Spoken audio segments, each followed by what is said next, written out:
आपके भाई बलूच जो वहाँ से एक चलते हैं एहतजाज करते हुए, उनका इस्लामाबाद में उन पर एहतजाज पर लाठी चार्ज होता है और जिसका आपको बाद में इल्म होता है कि क्यों हुआ, इस पर इंक्वायरी भी आपने बिठाई थी, वो क्या रिपोर्ट आई, क्या इस रियासत में एहतजाज करना हक नहीं है सबका? 80-80, 90-90 कत्ल ये लोग करते हैं, हिंदुस्तान से पैसा लेके करते हैं। अलल ऐलान मैं कह रहा हूं, रॉ की फंडिंग के साथ करते हैं। इससे अगर बलोच सेंटिमेंट मजीद एग्रेसिव हो या ऑफेंसिव हो तो इसका जिम्मेदार कौन है? लड़े ना कोई हिंदुस्तान में आईएसआई के पैसों के साथ, क्या हाल करते हैं उसका। 2 डंडे एहतजाज के गलत या ठीक वो लगे, उसका सवाल तो सारा पाकिस्तान मुझसे कर रहा है। आप सबसे पहले ये बताएं, जो हमलावर हम पे हमलावर हुए थे उनको आपने ढूंढा या नहीं ढूंढा?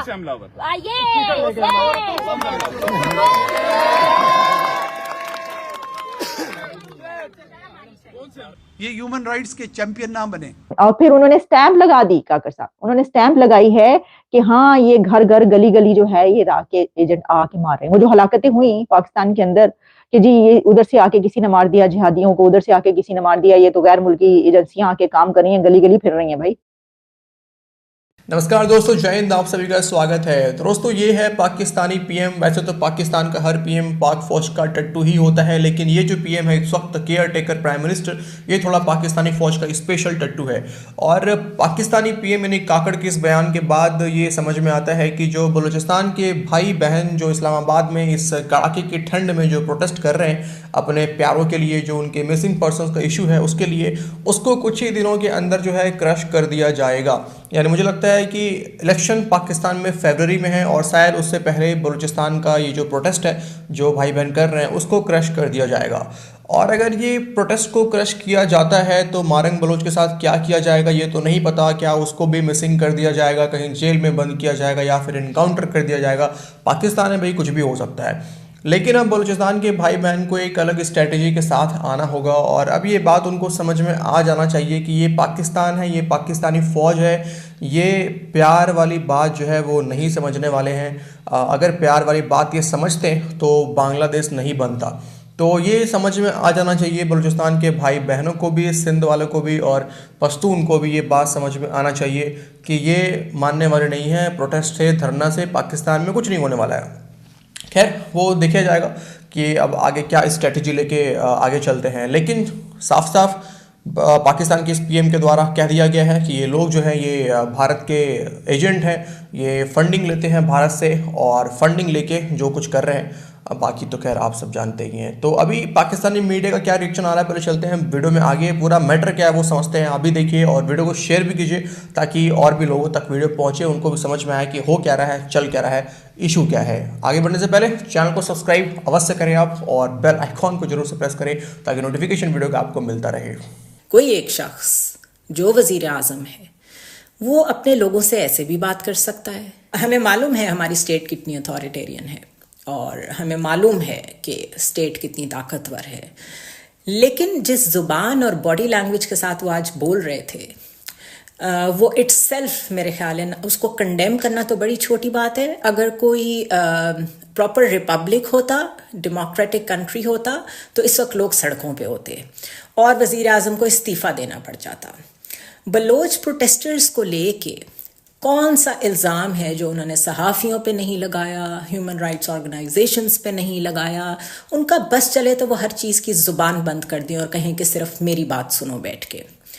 हमारी इंटरनल सिक्योरिटी और एक्सटर्नल सिक्योरिटी के जो भी डायनामिक्स हैं वो हम सब जानते हैं। हमें कौन से बॉर्डर से ख़तरा है, हमें कहाँ से कौन ऑपरेट करके हमारे अंदर दहशतगर्दी को इंस्टिल कर रहा है, वी ऑल नो दैट।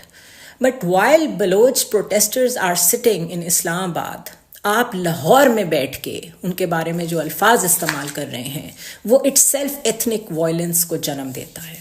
वो इट्सेल्फ ये प्रूव करता है कि आप बलोच होते हुए भी अपने लोगों के ट्रू रिप्रेजेंटेटिव नहीं हैं।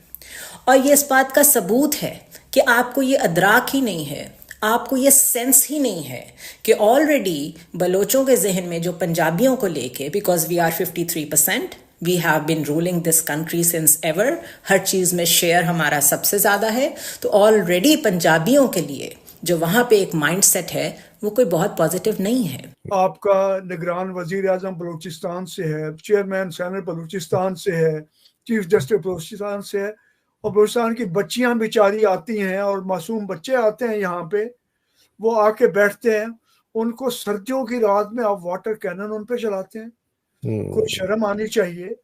आप केयर टेकर का तो काम नहीं कर रहे, आप लोग वो काम भी नहीं कर रहे। जिस इलाकों से आप आए हैं, जिस इलाके के लोगों का बराह रास्त आप पे हक बनता है, जो औरतें हैं, बच्चे हैं, निहत्ते हैं, और उसमें शर्मनाक आपने अपने मजालिम का जवाज के लिए हमारे वजीर आज़म साहब ने ये बयान दिया कि जी ये इराक एजेंट है।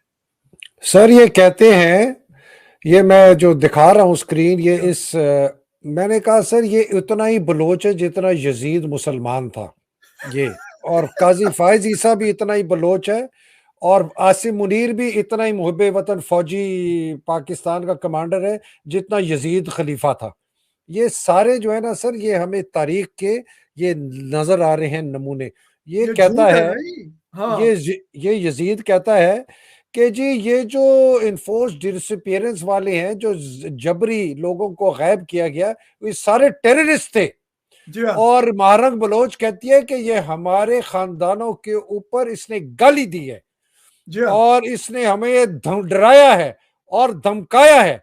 इस आदमी की शक्ल देखे सर, ये मेरे पास खिलखिलाता हुआ भीख मांगता हुआ आया करता था कि मेरे पास मैं आपके साथ बैठ जाऊं कुर्सी पे, जब मैं पाकिस्तान में होता था।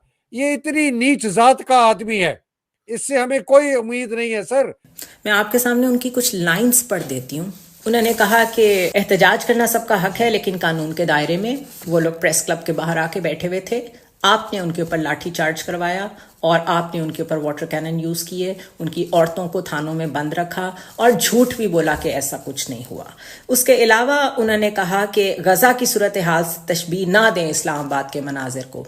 हम गजा से नहीं देते, लेकिन जो मनाजिर वहां नजर आ रहे थे वो उससे कम भी नहीं थे। फिर उसके बाद उन्होंने कहा कि बलूचिस्तान में BLA समेत मुसल्लह तंजीमें लोगों को कत्ल करती हैं। We all know that, we all acknowledge that, but इस वक्त जो लोग वहां पे बैठे हुए हैं वो लवाहिकीन हैं। उनको डिफेम करके, उनको मिलाइन करके, या उनके ऊपर मारपीट करके, या ऐसे अल्फाज का इस्तेमाल करके आप लीडर होने का सबूत बिल्कुल नहीं दे रहे हैं। Unfortunately you are representing state at the moment. सहाफियों को भी इराक का एजेंट करार दे दिया है काकर साहब ने। उन्होंने कहा बड़े बड़े सहाफी जो 80s 70s की डेकेड में जो है वो लड़ते रहे हैं, उनसे पैसे लेके गैर मुल्की एजेंसियों से।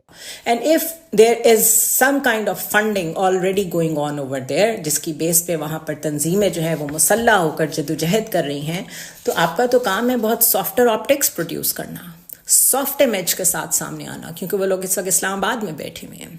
लेकिन आपने तो मजीद एक ऑफेंसिव पॉस्चरिंग शुरू कर दी है, जिससे ये लगता है कि आप तो उन लोगों की बात भी सुनने को तैयार नहीं है। इसी तरह आगे आपने कहा कि ना ये 1971 है, ना ही ये बांग्लादेश बनने जा रहा है। कोई गलतफहमी में ना रहे कि पाकिस्तान को तोड़ देंगे। मुसल्लह तंजीमें 3 से 5 हज़ार बंदे मार चुकी हैं। क्या मुसल्लह तंजीमों को कत्लेआम का लाइसेंस दे दें? ट्विटर पे बैठ के जंग करने की कोशिश की जा रही है। जिस दिन मनसब से हटूंगा फिर खुल के बात करूंगा। दिस इज द प्रॉब्लम काकर साहब। आप अभी मनसब पे बैठे हुए अगर खुल के बात नहीं कर सकते तो आपको इस मनसब से उतर जाना चाहिए। यही शिकायत हमें अपने सारे पॉलिटिकल लीडर्स से है कि वक्त पे तो आप मनसब पे बैठे रहते हैं, क्योंकि उस मनसब के साथ बहुत कुछ अटैच्ड होता है जो आप एंजॉय करते हैं। जब नीचे उतरते हैं तो उसके बाद जो आप बोलते हैं उसके ऊपर फिर यकीन नहीं आता, बिकॉज पता नहीं होता कि आप कब सच बोल रहे थे, कब झूठ बोल रहे थे। इसी तरह आपने कहा मुसल्लह तंजीमें पाकिस्तान को तोड़ने के लिए साजिशें कर रही हैं, तो आपने उस साजिश में आज अपनी इस ऑफेंसिव पोस्चरिंग से अपना हिस्सा डाला है। दोस्तों ये था आज का वीडियो, और आप क्या सोचते हैं कि क्या 2024 में बलूचिस्तान के इस आज़ादी के मूवमेंट को और ज़्यादा सहयोग मिलेगा? क्या स्ट्रेटजी उनको रखना चाहिए पाकिस्तान के ख़िलाफ़ कि वो आज़ादी ले सकें इस पाकिस्तान से? और जिस तरह का बलूचिस्तान है, जिस तरह के वहाँ पे रिसोर्सेज उपलब्ध हैं, अगर बलूचिस्तानियों को फ़ायदा मिले उन सब का, तो बलूचिस्तान अच्छा खासा फल फूल सकता है। और सिर्फ अपने पैरों पे पाकिस्तान को उसको मदद की ज़रूरत ही नहीं है, अपने पैरों पे बलूचिस्तान खड़ा हो सकता है। और जिस तरह से आज बांग्लादेश पाकिस्तान से आगे निकल गया है, हो सकता है कि आने वाले समय में अगर बलूचिस्तान आज़ाद हो जाए तो वो भी पाकिस्तान से आगे निकल जाएगा। तो इस वीडियो में इतना ही। उम्मीद है आपको अच्छा लगा होगा। वीडियो को लाइक करें, वीडियो को शेयर करें, कमेंट करें, और मिलते हैं आपसे अगले वीडियो में। अपना ख्याल रखिए। जय हिंद।